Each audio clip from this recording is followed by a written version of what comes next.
Diet के साथ आपने फिजिकल एक्टिविटी करनी होती है। ये बिल्कुल नहीं है कि आप डाइट से प्लेन है और डाइट को आपने मॉडिफाई कर लिया, हेल्दी डाइट ले ली, लेकिन खाया पिया बैठे रहे या सो गए। उससे आपका ये जो बेली फैट होता है ये बेसिकली स्टबन फैट होता है, जिसको सेंट्रल ओबेसिटी कहा जाता है।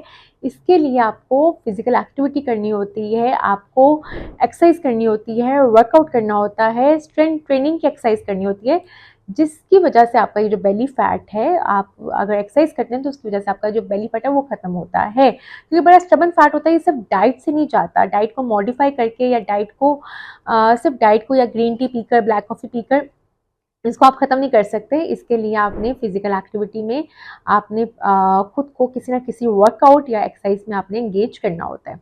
उसके बाद बात आती है आपके ईटिंग पैटर्न्स।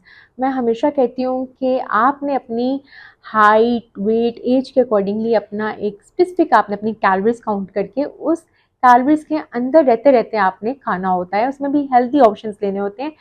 जब आप अपनी बॉडी को सरप्लस कैलोरीज में जाएंगे, अक्सर मेरे पास क्लिनिक में मेरे क्लाइंट्स पेशेंट्स आते हैं जो कहते हैं कि हम डाइट भी कर रहे हैं, लेकिन हमारा जो हम फिजिकल एक्टिविटी भी कर रहे हैं लेकिन बैली फैट नहीं जा रहा होता। तो उसके लिए आपने अपनी बॉडी को कैलोरी डेफिसिएंट पे रखना होता है, सरप्लस में कैलोरीज नहीं देनी होती।